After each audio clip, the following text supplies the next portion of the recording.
आइए आज एक बहुत ही मशहूर पश्तो कहानी सुनते हैं, द बादशाह नाज़बीना लोर। ये सिर्फ कोई आम कहानी नहीं है, बल्कि इसमें तकदीर, गुरूर और फिर आजिज़ी का एक बहुत गहरा सबक छुपा हुआ है। तो जनाब, कहानी शुरू होती है एक ऐसे बादशाह से जो ये समझता था कि हर चीज़ उसी के कंट्रोल में है, वही सबका मालिक है। लेकिन उससे बहुत जल्द एक ऐसी हकीकत का सामना करना पड़ा जिसने उसकी पूरी दुनिया ही उलट कर रख दी। वो कहानी का पहला हिस्सा है द बादशाह गरूर, यानी बादशाह का गरूर। उस बादशाह की बात जिसको लगता था कि सारी नेमतें उसी की वजह से हैं। ज़रा सोचें, एक ऐसा बादशाह जिसके पास क्या नहीं था, खुशहाल सल्तनत, वफादार अवाम, बेशुमार खजाने और ताकत की तो कोई इंतहाई नहीं थी। और वो क्या समझता था? यही कि ये सब कुछ उसकी अपनी ताकत, उसकी अपनी काबिलियत का कमाल है। वो खुद को ही हर नेमत का जरिया मानता था।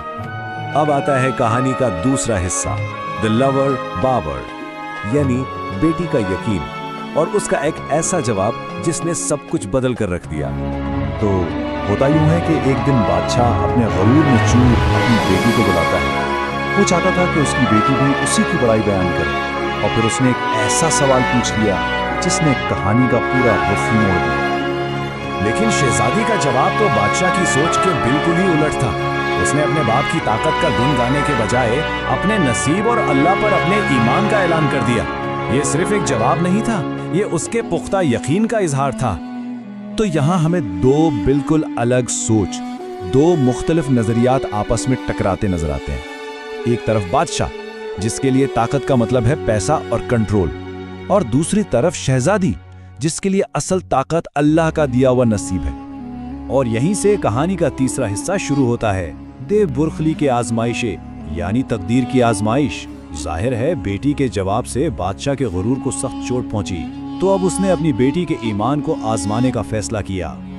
बादशाह को तो ये जवाब अपनी तौहीन लगा। उसने ठान ली कि वो साबित करके रहेगा कि नसीब कुछ नहीं होता, असल चीज उसकी अपनी ताकत है। और अब वो अपनी बेटी को एक ऐसा सबक सिखाने जा रहा था जो वो कभी ना भूल पाए। और बादशाह की सजा बहुत ही जालिमाना थी। उसने शहजादी से महल, दौलत, आराम सब कुछ छीन लिया, और सिर्फ यही नहीं, उसे एक सुनसान वीरान जंगल में अकेला छोड़ दिया, ये देखने के लिए कि चलो अब देखते हैं तुम्हारा नसीब तुम्हें कैसे बचाता है। अब आता है कहानी का चौथा और सबसे दिलचस्प हिस्सा, द तकदीर बदलू, यानी तकदीर का पलटना। क्योंकि अब किस्मत का पहिया घूमने वाला था और उस जंगल में एक मौजज़ा होने वाला था। सोचें, जंगल में अकेली, चारों तरफ मायूसी का आलम, लेकिन शहजादी ने अपना ईमान नहीं डगमगाने दिया।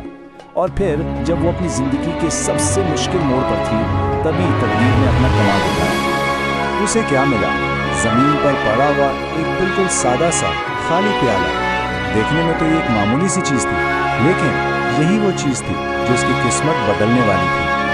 देखिए, ये कोई आम प्याला नहीं था, ये एक जादुई प्याला था। शहजादी जब भी इससे कुछ मांगती, ये अनमोल हीरे जवाहरात से भर जाता। और फिर इसी दौलत से शहजादी ने न सिर्फ उस जंगल में एक शानदार महल बनवाया, बल्कि वहां से गुजरने वाले गरीबों और मस्कीनों की मदद भी शुरू कर दी। और एक तरफ जहां शहजादी का नसीब चमक रहा था, वहीं दूसरी तरफ उसके मगरूर बाप यानी बादशाह का जवाल शुरू हो चुका था। वही बादशाह जो खुद को हर चीज का मालिक समझता था, अब एक एक करके सब कुछ उसके हाथ से जा रहा था। पहले सल्तनत गई, फिर खजाने भी खाली हो गए, और आखिर में नौबत यहाँ तक आ गई कि वो एक गरीब मजदूर बन गया और काम की तलाश में मारा मारा फिरने लगा। और किस्मत का खेल तो देखें, काम ढूंढते ढूंढते ये बादशाह ठीक उसी जंगल में पहुंच गया जहां उसने अपनी बेटी को मरने के लिए छोड़ दिया था। लेकिन अब वहां एक शानदार महल था, और वो उसी महल में मजदूरी मांगने पहुंच गया। जैसे ही बादशाह महल में आया, शहजादी जो अब एक मलिका बन चुकी थी, उसने अपने बाप को फौरन पहचान लिया, जो अब एक थका हारा बेबस मजदूर था। लेकिन सवाल ये था कि क्या बादशाह अपनी बेटी को पहचान पाएगा? नहीं, वो उसे नहीं पहचान सका। उसका अपना गरूर और उसके बदले हुए हालात उसकी आंखों पर पर्दा डाल चुके थे।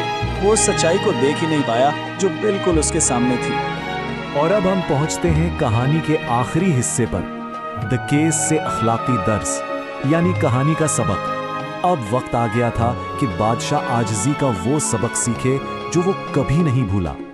फिर आखिरकार शहजादी ने बता दिया कि वो कौन है, और बस ये सुनते ही बादशाह पर तो जैसे आसमान टूट गया। शर्मिंदगी और पछतावे ने उसे घेर लिया और उसे एहसास हुआ कि उसके गुरूर ने उसे किस हाल तक पहुंचा दिया है। तो इस पूरी कहानी का सबक क्या है? बहुत साफ है कि असल इज्जत और कामयाबी दौलत से नहीं बल्कि अल्लाह की दीन है। गुरूर इंसान को बर्बाद कर देता है, जबकि अपने नसीब पर ईमान और अल्लाह का शुक्र मुश्किल से मुश्किल वक्त में भी ताकत देता है। तो आखिर में ये कहानी हम सब के लिए एक सवाल छोड़ जाती है कि इज्जत और कामयाबी का असल जरिया क्या है? हमारी अपनी ताकत, हमारी दौलत, या फिर कोई और बड़ी ताकत? ये एक ऐसा सवाल है जिस पर सोचना बहुत जरूरी है।